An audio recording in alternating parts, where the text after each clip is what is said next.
तनाव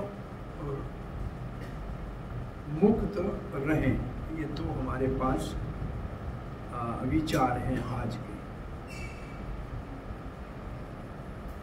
एक छोटा सा उदाहरण देते हैं। छोटा सा बच्चा अपने पिता की उंगली पकड़ के किसी बहुत बड़े मॉल में घूम रहा था। खिलौना देखा, बहुत अच्छा लगता है, मेरे को ये लेके दो। कपड़े देखे, मुझे ये अच्छे लगते हैं, लेके दो। मिठाई देखी, टॉफी देखी, मुझे ये लेके दो। बहुत खुश हो रहा था, ये दो, ये ले दो, ये ले दो। अचानक अनाउंसमेंट हुई कि मॉल में बम है, तो भगदड़ मच गई। बेटे का हाथ अपने बाप के हाथ से अलग हो गया। छोटा 5-6 साल का बच्चा था, उसी मॉल में अकेला रो रहा था। वो खिलौने भी सामने पड़े थे, टॉफी के पैकेट भी सामने पड़े थे, कपड़े भी सामने पड़े थे, लेकिन वो रो रहा था।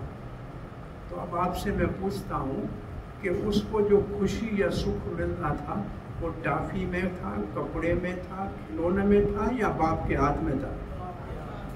बाप के हाथ में था। ये एक बहुत सरल सा उदाहरण स्पष्ट हमारे जीवन में कर सकता है कि वस्तुएं या चीजें हमको सुखी नहीं बना सकती। सुख हमारी मानसिक स्थिति से उसका अनुभव होता है। अब सुख के स्तर भी अलग है। एक शरीर का सुख है, हम एसी में बैठ गए तो अच्छा लग रहा है, बाहर निकलेंगे तो दुख हो जाएगा। तो शरीर का दुख तो दुख में परिवर्तित हो जाएगा। अब अच्छा लग रहा है तो शरीर के स्तर का एक सुख होता है। एक मानसिक स्तर का सुख होता है।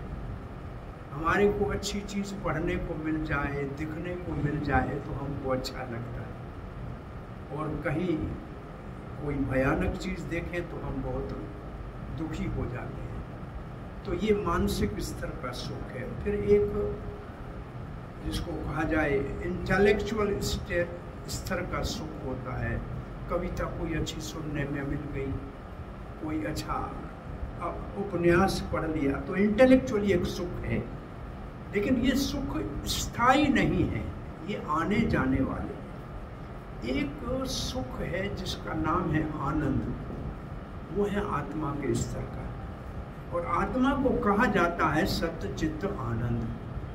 ये आत्मा का स्वरूप है। सत्य का मतलब सदा रहने वाली है, चित्त का मतलब सब कुछ जानने वाली है, और आनंद का मतलब सदा सुखी रहती है। तो हम कौन से सुख के स्तर को ढूंढ रहे हैं, हमको देखना चाहिए। प्रायः लोग शरीर के सुख या इंद्रियों के सुख के पीछे भाग रहे हैं। ये सुख तो जीवन में पशु पक्षी को भी उपलब्ध है। जो सुख हम इंद्रियों से प्राप्त करते हैं, भरत महाराज भगवान ऋषभ देव के पुत्र हैं, और उनके नाम से इस पृथ्वी का नाम भारतवर्ष हुआ। उनको उनके पिता ऋषभ देव ने कहा, बेटा अब आप क्या करोगे? बोला, बस बड़े होके राजकुमार हैं तो राजा बनेंगे, सुख भोगेंगे। तो पिताजी कहते हैं, बेटा ये जो इंद्रियों का सुख है, ये तो पशु पक्षी शूकर कुकर को भी उपलब्ध है। मानव जन्म असल में दिव्य तपस्या करने के लिए मिला है, जिसके अंतःकरण की शुद्धि होती है। सत्वं च शुद्ध्येत ब्रह्म सौख्यम अनंतम। आपको आत्मा के अनंत सुख की खोज करनी चाहिए। ये आने जाने वाला सुख, ये संस प्रसजा भोगा दुख योन्य एवते आद्य अंतवंत कौनते न तेषु रमते बुद्धा। गीता में भगवान कहते हैं, जो इंद्रियों के विषय से, जैसे आंख कोई अच्छी चीज देखती है, कान कोई अच्छी बात सुनता है, जीभा कुछ अच्छा चखती है, इससे जो सुख मिलता है, उसी के सुख के गर्भ में दुख जन्म लेता है। दुख जन्म का दुख योन्य एवते, योनि कहते हैं जन्म का स्थान। तो दुख जो है जन्म कहाँ लेते हैं, कहाँ लेता है? इंद्रियों के विषय के भोग में। इसको आधुनिक भाषा में अगर कहें, by one get one free. आप इंद्रियों का सुख लो, दुख आपको मुफ्त में मिलेगा। जैसे आपके पास कोई सिक्का है तो उसके दोनों तरफ आपकी जेब में है, एक नहीं है। न तेषु रमते आद्यवंत, ये आने जाने वाले हैं, ये रहने वाले नहीं है। न तेषु रमते बुद्धा, जो बुद्धिमान है वो इन सुखों में रमण नहीं करते, मतलब अपने आप को इनमें मगन नहीं करते। राम शब्द ही निकला है, योगी नाम रमनते। योगी जिस राम में रमण करते हैं वो सुख आनंद का और है। तो दुख का कारण क्या है? ये इंद्रियों का भोग, जिसमें सारी दुनिया लगी हुई है। सुख का साधन क्या है? इसका आगे वाला श्लोक लिखता है, शक्नोति ये षोडोम प्राक शरीर विमोक्षणात् काम क्रोध उद्भवम वेगम संयुक्त ससुखी नर। शक्नोति का मतलब कर सकते हो। अगर आप में षोडू का मतलब बर्दाश्त करने की ताकत, सहने की ताकत। अगर आप सह सकते हो, बर्दाश्त कर सकते हो, टॉलरेट कर सकते हो, क्या? काम क्रोध उद्भवम वेगम। काम से, काम क्या है?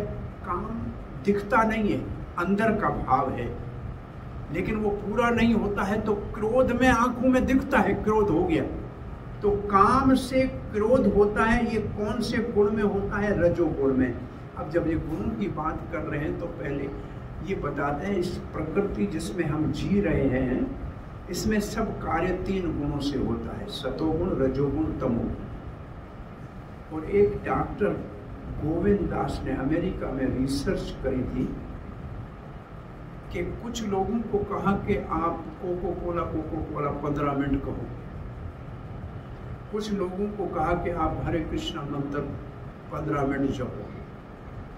दोनों ग्रुप का उसने मेडिकली एक लिस्ट बनाई थी, रजोगुण के स्वभाव की, तमोगुण के स्वभाव की और सतोगुण के स्वभाव की। उनसे पूछा था कि भाई आप कितने घंटे सोते हो, काम क्या करते हो, तो उससे पता लग जाए कि कौन से गुण का आदमी है, राजसिक है, तामसिक है या सात्विक है। फिर उन्होंने स्टेटिकली ये प्रूव किया कि जो लोग सामान्य कोको कोला कर रहे थे वो जिस गुण में थे उसी में रहे, लेकिन दूसरे जो भगवान के नाम का उच्चारण कर रहे थे वो तमोगुण में अगर थे तो ऊपर आके राजोगुण तक आए, रजोगुण वाले सतोगुण में आए और उनके जीवन में बहुत बड़ा परिवर्तन देखने को मिला। तो मैं बात ये कहना चाह रहा हूँ कि प्रायः संसार में लोग, मानव जो सृष्टि है वो तमो और रजोगुण से प्रभावित रहती है। रजोगुण में लोभ होता है, मुझे चाहिए, इसको हटाओ, मैं बड़ा हूं, ये रजोगुण है। रजो रागात्मिक तृष्णा संग बदनात्। रागात्मिक का मतलब बस चपके हुए हैं संसार में, धन को भी चपके हुए हैं, पति पत्नी चपके हुए हैं, सब दुनिया एक दूसरे पे चपकी हुई है।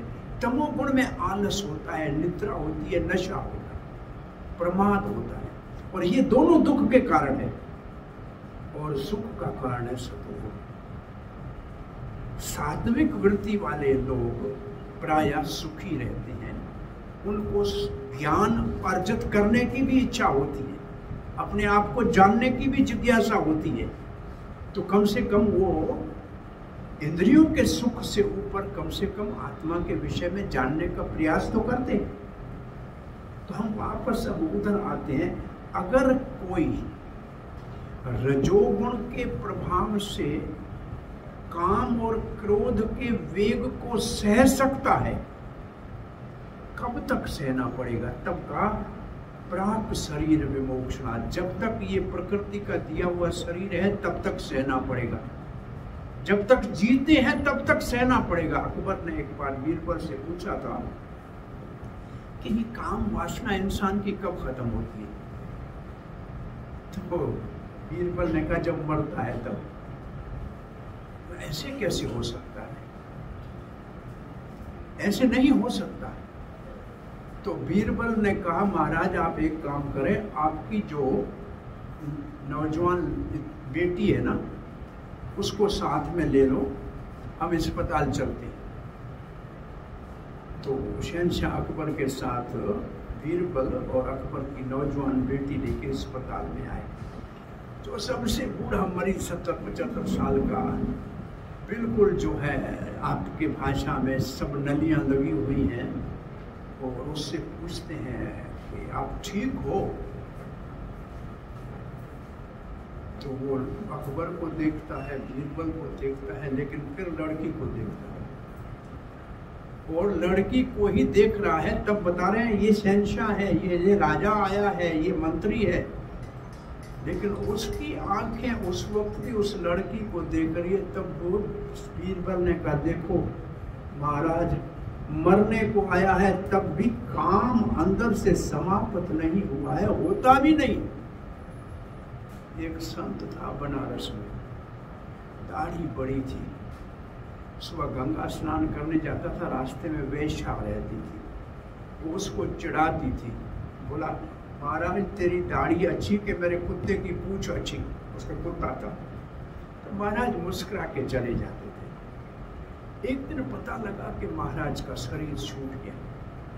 ये चली गई वहां वेश्या, का महाराज ऐसे नहीं मर सकते, मेरे प्रश्न का उत्तर दे के फिर मरो। महाराज उठ के बैठ गए। बोला क्या प्रश्न था? बोला आपकी दाढ़ी अच्छी कि मेरे कुत्ते की पूंछ अच्छी? बोला मेरी दाढ़ी तेरे कुत्ते की पूंछ से अच्छी है। बोला फिर पहले क्यों नहीं कहा?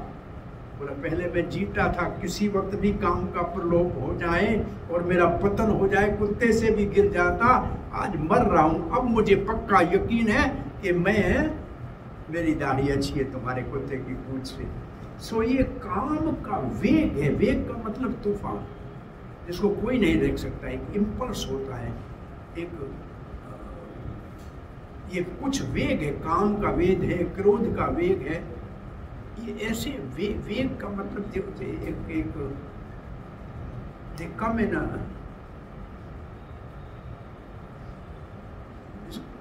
तूफान की तरह, ऐसे बमंडल की तरह आके उठा के जाते हैं, रोक नहीं सकते हम अपने आप को। बोला जो इसको रोक ले, कब तक? बोला जब तक जिएगा। बोला अकेले से हो सकता है? बोला नहीं, संयुक्त। युक्त शब्द का अर्थ है योग, मतलब जो भगवान से जुड़ा हुआ है। सुखी नर, वो सुखी व्यक्ति है क्योंकि उसने सहारा ले लिया है। दंडवत वंदना अनेक बार, सर्व कला समर्थ। भगवान को प्रणाम करते हैं क्योंकि वो सब कला समर्थ है। डोलन ते देर राखे नानक देकर हाथ। जब हम डगमगाते हैं तो भगवान हाथ से पकड़ के हमको बचा लेते हैं। इसका मतलब जो पहला उदाहरण दिया था कि बाप के हाथ में हाथ है तो सभी अच्छा है, बाप के हाथ से हाथ छूट गया तो इस दुनिया में सब कुछ दुखदाई है। तो ये जो सुख जिसको हम ढूंढ रहे हैं, एक प्रश्न हमने कुछ दिन पहले पूछा था, सामान्य प्रश्न है कि आप सब लोग सुख चाहते हैं, ये तो सत्य है। और विशेष रूप से मेडिकल प्रोफेशन से जुड़े हुए लोगों को हम कहते हैं लोग तो बेचारे दुखी आते हैं, अस्पताल में आने वाले सब दुखी हैं। तो उनको आपको सुखी करना है तो आपके पास सुख होगा तब उनको दोगे ना। अगर आपके पास ही सुख नहीं है तो उनको कहाँ से दोगे?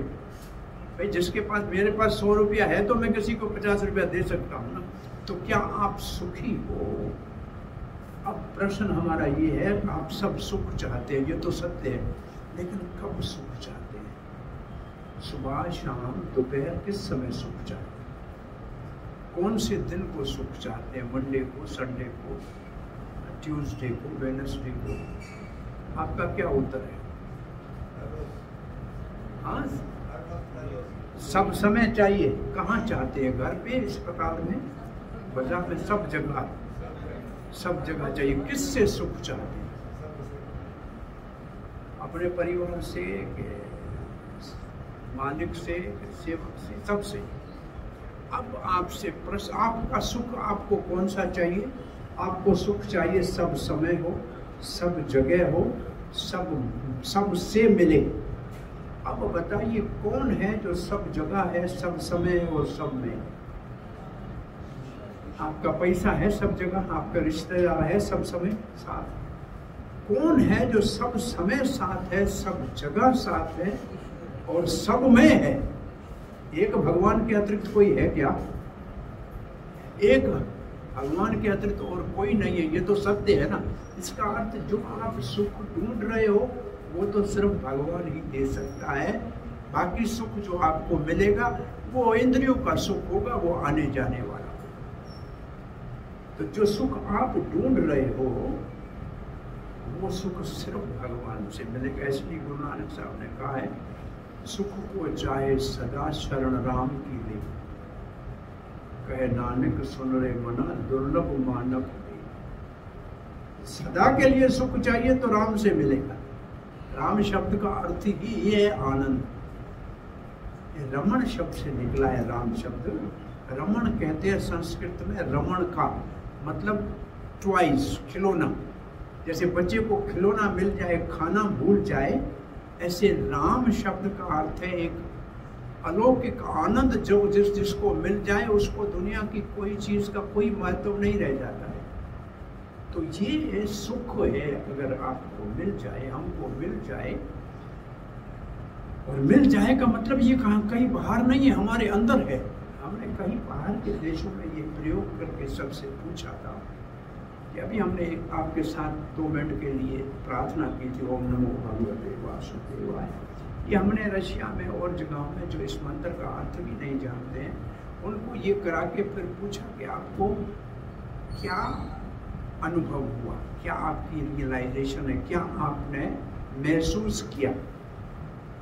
तो 99% कहते हैं कि हमें कामनेस, शांति मिली, हम लाइट हो गए, हमको पीस फुलफिल किया। सब ने एक ही क्वेश्चन जवाब दिया प्राय। तो हमने पूछा फिर आप दुनिया में सुबह से शाम कमा रहे हैं, मेहनत कर रहे हैं, उससे आपको कभी शांति सुख मिला? बोला नहीं मिला। और यहाँ 1 मिनट में ये आपके उच्चारण करने से आपने क्यों अनुभव किया? इसका अर्थ ये हुआ फिर भी कि वो सुख बाहर की चीजों में नहीं है, सुख आपके अंदर है, जिसको आपको ढूंढ के निकालना है। ये हंसने की बात मुझे याद आ रही है। एक छोटे बच्चे ने 10 का कॉइन निगल लिया, अटक गया यहाँ।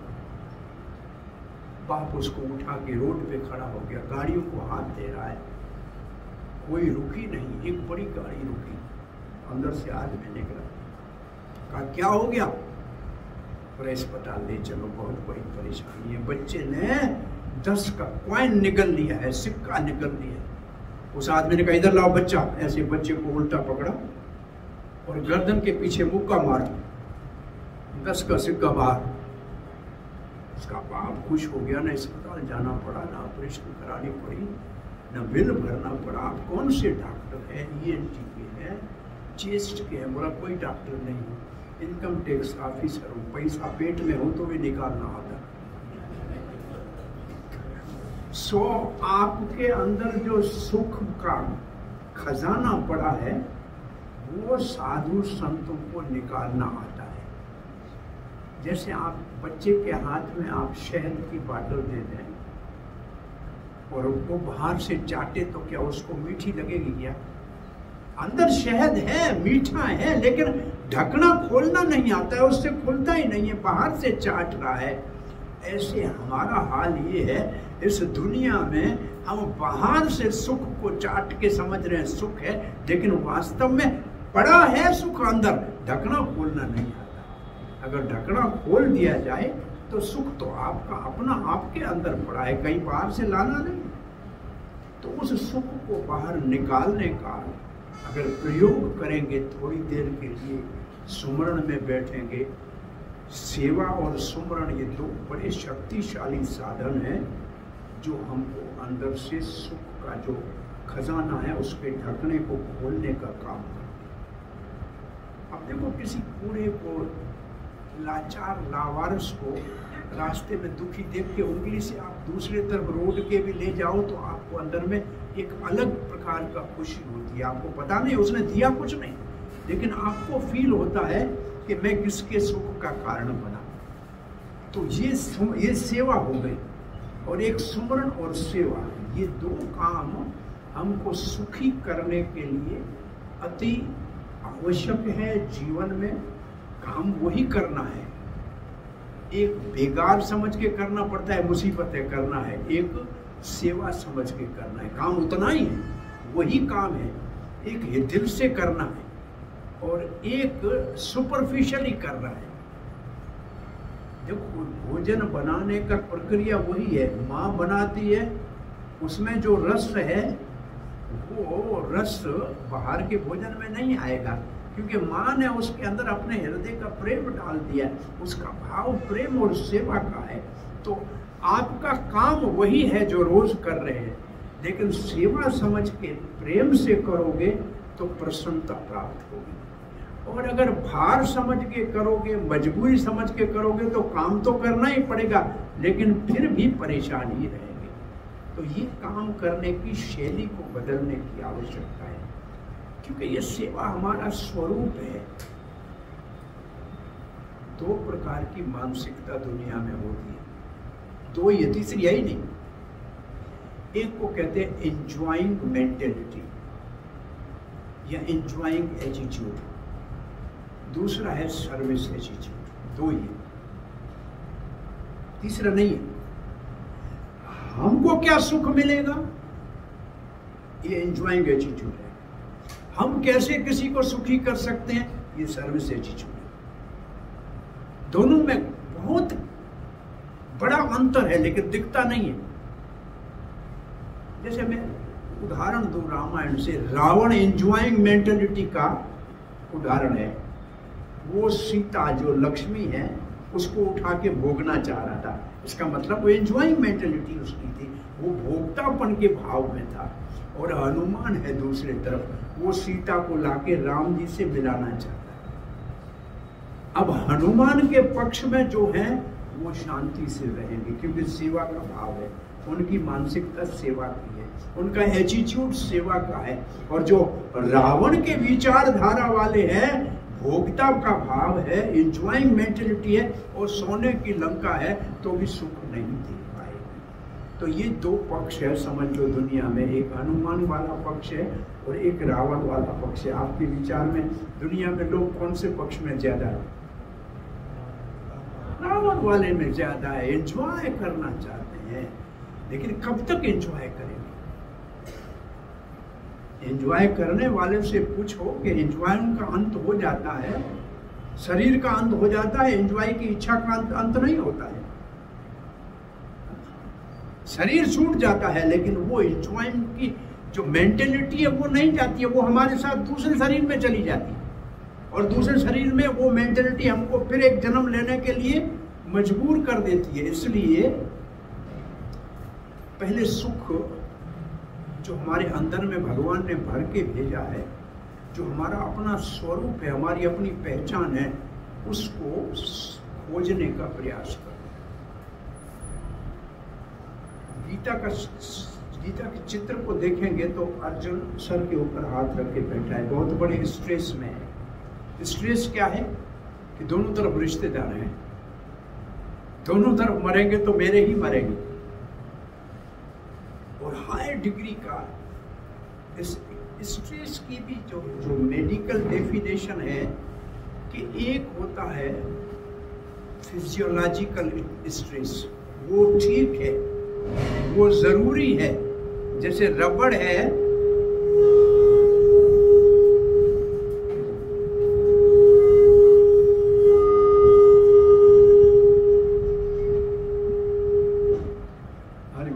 ये रबड़ है, इसमें इलास्टिसिटी इतनी है, ये जरूरी है, इसलिए तो बनी है रबड़। लेकिन इसको बहुत खींचेंगे तो टूट जाएगी। ऐसे हमारे अंदर भी कुछ नेचुरल स्ट्रेस होनी चाहिए। जैसे सुबह टाइम पे पहुंचना है, अब 5 मिनट भी लेट हो तो स्ट्रेस होती है, वो नेचुरल है, क्योंकि सेवा के लिए पहुंचने में देर हो रही है, वो स्ट्रेस होनी चाहिए। लेकिन एक हिस्ट्रेस है कि बच्चा मेरा रात को ट्रेवल करके बॉम्बे से आ रहा है, पता नहीं रास्ते में एक्सीडेंट हो जाएगा, पता नहीं क्या हो गया, ये टॉक्सिक स्ट्रेस है। प्रायः हमारा दिमाग क्योंकि नेगेटिव ज्यादा सोचता है, जो अनहोनी है उसको पहले सोचता ऐसे हो जाएगा, ऐसे हो जाएगा, वो कभी हुआ ही नहीं है, किसी एक को लाखों में होता है, लेकिन हमारे दिमाग में वो टॉक्सिक स्ट्रेस जो है वो हमारे लिए हानिकार है। फिजियोलॉजिकल स्ट्रेस तो हमारे लिए आवश्यक है, नॉर्मल एंथुसियाज्म के लिए नॉर्मल स्ट्रेस फिजियोलॉजिकल लेवल तक होना, रबड़ में जितना गुंजाइश है इतनी तो होनी चाहिए, ज्यादा नहीं होनी चाहिए कि हम टूट जाएं। सो अर्जुन बहुत बड़े स्ट्रेस में था और गीता का संदेश अर्जुन को स्ट्रेस से मुक्त करना था, स्ट्रेस से मुक्त करना था। और उसमें मुख्य रूप से क्या श्री कृष्ण ने उनको समझाया, पहली बात ये समझाया, तो इस दुनिया में हम स्ट्रेस फ्री कब होते हैं, जब पहले हमको पता है कि जो हम ये जो चीज़ हमारे पास है या हम हैं ये परमानेंट है, एक जॉब है टेम्पररी या परमानेंट, परमानेंट है तो हमारे को स्ट्रेस कम होगा। दूसरा हमको पता लगे कि हमारी बेकिंग बड़ी अच्छी है, हमारा समझो कि मिनिस्टर है कि डॉक्टर है या मालिक इसका है, वो हमारा बैक पे है, हमारा सपोर्टर है, तो फिर हमारे को चिंता नहीं होगी। और तीसरा, अगर हमको कोई कहे कि तुम में काम करने के लिए तो बहुत कुछ टैलेंट है, तुम इसको बाहर क्यों नहीं निकाल रहे हो, क्योंकि हमें मालूम नहीं। तो ये 3 बातें श्री कृष्ण ने अर्जुन को बताई। पहले ये बताया कि ये शरीर मर जाएंगे, आत्मा तो नहीं मरेगी ना, इसका मतलब तुम्हारा एग्जिस्टेंस परमानेंट है, तुम टेम्पररी नहीं है। और दूसरा, तुम्हारे अंदर काम करने की क्षमता 100% है, तुम 30% भी यूज नहीं कर रहे हो, तुम 100% यूज करो, तुम्हारे अंदर ये टैलेंट है। और फिर मैं तुम्हारे साथ, अगर मैं तुम्हारे बैक में हूँ, तुम्हारा मैं मार्गदर्शक हूँ, तो फिर तुम्हारे को कुछ करने की जरूरत है, तो मेरे ऊपर छोड़ दो। अब ये 3 बातें कृष्ण ने अर्जुन को कहा कि तुम सदा के लिए रहने वाले हो, तुम्हारे अंदर काम करने की 100%। हमने मेडिकल साइंस से जो जानकार हैं आप लोग, हमारी स्पाइनल कार्ड में जितने काम करने के लिए एक्टिव सेल है उसका हम 10-15% यूज करते हैं। मैं इसका आपको आसान उदाहरण दूं ना, अब तो हम चल के आ रहे थे डंडे के सहारे, किसी का सहारा लेके, लेकिन यहाँ कोई कहे कि इस कुर्सी के नीचे बम है तो मैं यहाँ से दौड़ता हुआ सीट से उतर जाऊंगा। ये जो 100% सेल उस वक्त एक्टिवेट हो जाएंगे तो ये मुझे पता ही नहीं लगेगा कि शरीर कैसे काम नहीं करता है। आपने कभी देखा होगा कि हम कर सकते हैं लेकिन हम कर नहीं रहे हैं, हम यूटिलाइज 15% भी हमारे टैलेंट का नहीं कर रहे हैं। सच बात तो ये बता दें कि हम ये तो आपसे तो रिलेटेड नहीं है, जनरली जैसे आईटी इंडस्ट्री है, कारपोरेट वर्ल्ड है, वो क्या करते हैं, एक आदमी को एम्प्लॉय करते हैं, 2 का तनख्वाह देते हैं, 4 का काम लेते हैं। ये कारपोरेट वर्ल्ड की पॉलिसी है, एक को एम्प्लॉय करो, डबल तनख्वाह दो, 4 का काम दो। इसका मतलब उसमें 4 के काम की कैपेसिटी है तब ना, वो डबल तनख्वाह क्यों देते हैं? वो उनसे पूछो, बेचारे रात को 12 बजे तक पागल की तरह काम करते हैं, पैसा ज़्यादा जरूर लगता है, लेकिन फिर अगर आपको 4 लाख रुपया दे रहा है तो जो कंपनी आपसे काम लेगी आपसे कम से कम 40 कमाएगी, तब आपको 4 देगी ना। 4 ये तो सोचना चाहो, सोचो ना। इसका मतलब आपके टैलेंट से वो कितना कमा रहा है, इसका मतलब वो आपके अंदर है ना क्षमता। तो आपको जो दे रहा है 4 लाख रुपया महीने का, वो आपसे 40 तो आपके काम से कमा ही रहा है ना। इसका मतलब आपका टैलेंट तो ज्यादा ही ना, इसका आपको पता नहीं, और जिसको पता है वो उसको एक्सप्लॉइट कर रहे हैं। लेकिन आपको खुद को पता हो तो आप सुखी रहो, आपको चिंता हो ही नहीं सकती है। तो चिंता से मुक्त होना है तो निश्चित रूप से हमको स्ट्रेस, नॉर्मल स्ट्रेस एक लेवल तक होना चाहिए, उसके बगैर भी हम डल हो जाएंगे। तो फिर हम जो पत्थर तो है नहीं कि हमारे अंदर फीलिंग नहीं है, फीलिंग तो होनी चाहिए, हम लिविंग हैं, लेकिन स्ट्रेस कितनी ज़्यादा हो गई है, मेरे पास वो स्लाइड शो है, मैं आज दिखाने का समय भी नहीं है और प्रयोजन भी मैं नहीं लाया था। ये अपने हॉस्पिटल का बॉम्बे का रिपोर्ट है कि स्ट्रेस के कारण आजकल टीनएजर्स सुसाइड कर रहे हैं। एजुकेशनल का इतना स्ट्रेस उनके ऊपर है, ये रिजल्ट अच्छा नहीं आया तो बच्चे ने आत्महत्या कर ली। ऐसे बहुत से एग्जाम्पल अब इस टीन एज में ये पूरी दुनिया में दिखा। डाइवोर्स के कारण कितने लोग परेशान हैं, दुनिया का ये हाल है। जब 1% भी नहीं होता था भारत में, वो अब जाके 30% 40% के ऊपर पहुंचा है। बाहर के देशों में तो 70% है। उसकी वजह से जो बच्चे 1 पेरेंट वाले बच्चे हैं, उनके ऊपर जो स्ट्रेस है उसका वो सबसे बड़ी समस्या है दुनिया की। हम देखते हैं रशिया में जाके हमको 70% 1 पेरेंट वाले चिल्ड्रन मिलते हैं, या माँ बाप नहीं है या माँ नहीं है, तो वो बच्चे बहुत दुखी होते हैं। स्ट्रेस उनके ऊपर होता है। हमारे घरों में फिर भी सुबह अगरबत्ती करने की आदत है, सुबह कुछ पूजा करने की आदत है, कोई प्रेयर करने की आदत है। इसलिए हमने एक बार मेडिकल कॉलेज में हम क्लास लेने गए थे ऐसे स्ट्रेस के ऊपर। हम उनसे पूछा कि जब प्राइमरी में पढ़ते थे 5वीं तक या 10वीं तक कोई टेंशन थी? बोला नहीं, अब टेंशन है। बोला बहुत परेशानी है। तो हमने सिंपली उनको कहा एक बात सुनो, जब आप प्राइमरी में थे तो रोज प्रेयर होती थी? बोला सुबह सवेरे पहले प्रेयर होती थी, फिर क्लास होती थी। इसका मतलब अगर आपका जिंदगी प्रेयर से शुरू होता है तो परेशानी नहीं हुई। अब आपके कॉलेज मेडिकल में प्रेयर होती है? बोला नहीं होती है। इसके लिए परेशानी और कोई कारण नहीं। कारण आपके सामने पड़ा है। जो प्रेयर थी तब शांति थी, प्रेयर छोड़ दी तो परेशानी चालू हो गई। सीधा सा ये है कि प्रेयर से हमारा भार उतर जाता है। तो प्रेयर, प्रार्थना जिसको कहा जाता है, सुमरण, सेवा, प्रार्थना, ये जिसके जीवन में है वो सुखी है और वो तनाव मुक्त है और वो दूसरों का भला कर सकता है, अपना भी भला कर सकता है, दूसरों का भी भला कर सकता है। महाप्रभु चैतन्य ने कहा है, भारत भूमि ते हईला जन्म जात, जन्म सार्थक करी कर परोपकार। भारत में आपका जन्म हुआ है तो पहले अपने जन्म को सार्थक करो, फिर दूसरे का भला करो। जैसे जहाज में कहते हैं ना, ऑक्सीजन कम हो जाए तो मास्क गिरेगी, पहले अपनी मास्क लगाओ फिर बच्चे का ध्यान रखो। क्योंकि आप बच्चे को लगाने लगे तब आप ही नहीं रहोगे तो फिर बच्चा कहाँ से बचेगा। तो पहले अपनी लगाओ फिर बच्चे की। पहले खुद अपना जन्म सार्थक करो, फिर दूसरे का परोपकार करो। तो इन शब्दों के साथ आपको सुख, शांति और तनाव मुक्ति प्राप्त हो, इसके लिए भगवान को प्रार्थना करते हैं। बहुत बहुत धन्यवाद आपकी इस संस्था का, सेवा संगत का भी और हमारे बालानी साहब और सारे सहयोगियों का धन्यवाद। हरे कृष्ण।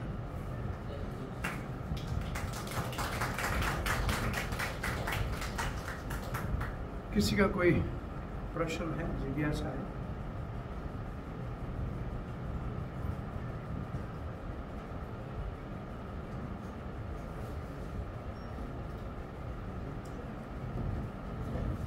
Thank you. हाँ जी, हाँ जी। मुझे ना एक सवाल करना है। हाँ, कर्म और प्रार्थना, इसको जो है सही मायने में किस तरह ये करना चाहिए? कर्म का मतलब एक्शन, प्रार्थना का मतलब प्रेयर। अगर हम प्रेयर करके फिर एक्शन करेंगे तो हमारे एक्शन में भगवान की कृपा शामिल हो जाएगी, हमारा कर्म और अच्छा होगा। और सिर्फ हम कर्म करेंगे बिना प्रार्थना के तो हम अपनी केवल ताकत से करेंगे, और प्रार्थना करके करेंगे तो भगवान का सहयोग हमारे साथ होगा। तो काम तो करना ही है, आप अकेले करना चाहते हो या भगवान के सहयोग से करना चाहते हो। जो भगवान के सहयोग से करोगे तो काम में सफलता मिलेगी, और अपने तरफ से करोगे तो सफलता भी मिल सकती है, नहीं भी मिल सकती है। तो प्रेयर करने से काम करने में असफलता में भी अशांति नहीं होती, और बिना प्रेयर के सफलता में भी अशांति होती है, ये निश्चित है। प्रेयर में सफल नहीं भी हो ना कर्म में, तो भी अशांति नहीं होगी, और बिना प्रेयर के काम करने से सफलता में भी अशांति बनी रहेगी। क्योंकि शांति का सूत्र प्रार्थना है। कर्म तो एक मशीन कर रही है, जैसे काम तो मशीन भी कर रही है, तो हम मशीन नहीं है। हमारे अंदर जो फीलिंग है, ये जैसे कंप्यूटर का IQ हमसे ज्यादा है, लेकिन EQ कंप्यूटर में नहीं है। इमोशनल क्वेश्चन नहीं है कि लो सामने वाला विचार क्या है उसका, वो तो कंप्यूटर नहीं देख सकता है। तो प्रार्थना में हम सामने वाले के भाव को समझते हैं। वो प्रार्थना करते हैं तो हमारा EQ बहुत स्ट्रांग होता है, सबको भले की विचार आती है, सद्भावना आती है। वासुदेव कुटुंबम का जो हमारे भारत का वेद का मंत्र है, उदार चित्ता नाम वासुदेव कुटुंबम, जिसका चित्त बहुत उदार है, जो सबको अपना बनाने, सबकी सेवा करने का भाव रखता है। ये प्रार्थना हमारी शुरू से, कर्म जरूर करना चाहिए, बिना कर्म के तो कुछ नहीं हो सकता। Action is natural for soul, soul can not be inactive. पर वो कर्म, ये गीता के पहले 6 अध्यायों में यही 2 प्रिंसिपल है। पहला प्रिंसिपल ये है कि हर हाल में आपको कर्म करना पड़ेगा, कोई कर्म से बच नहीं सकता है। और दूसरा प्रिंसिपल है कर्म करते हुए बंधन से कैसे मुक्त हो। काम भी करो लेकिन बंधन भी नहीं पड़े। और ये है प्रेयर, ये है भगवान से जुड़ के काम करना। वहां श्लोक ऐसे लिखा है, यज्ञ अर्थ कर्मणो अन्यथा कर्म बंधन। यज्ञ के लिए कर्म करो तो मुक्त हो कर्म से, नहीं तो कर्म तुम्हारे बंधन का कारण है। यज्ञ का अर्थ है दूसरे की सैक्रिफाइस, अंग्रेजी में यज्ञ को कहते हैं सैक्रिफाइस। इसका मतलब आपका कर्म सेवा के भाव से हो। जैसे सूर्य रोज यज्ञ कर रहा है, सबको रोशनी मुफ्त में दे रहा है, ऐसे आपका कर्म सबके भले के लिए हो तो वो सेवा है, वो कर्म सेवा हो जाएगा। नहीं तो कर्म का फल भोगना पड़ेगा, चाहे अच्छा हो तो स्वर्ग मिलेगा, अच्छा नहीं हो तो और दुख भोगना पड़ेगा। प्रार्थना के साथ कर्म को संपूर्ण करेंगे तो कर्म प्रबल हो जाएगा। काम वही अर्जुन कर रहा था जो पहले करना था, लेकिन जब कृष्ण के साथ जुड़ के कर रहा है तो सफलता भी मिली और अमरता भी मिली, दोनों चीजें मिल गई। और जो अकेले कर रहे थे उनका नाम भी कोई बच्चों का नहीं रखता है। दुर्योधन तो बेटे का नाम ही कोई नहीं रखता है। कर्म तो वो भी कर रहा था, लड़ रहा था, लेकिन भगवान को अलग करके स्वयं अपने बल पे लड़ रहा था, उनका नाम भी कोई नहीं ले रहा। और जो भगवान के साथ खड़े होकर कर्म किया था वो अमर हो गए और सफल भी हो गए। तो कर्म करना चाहिए लेकिन प्रार्थना के साथ। धन्यवाद।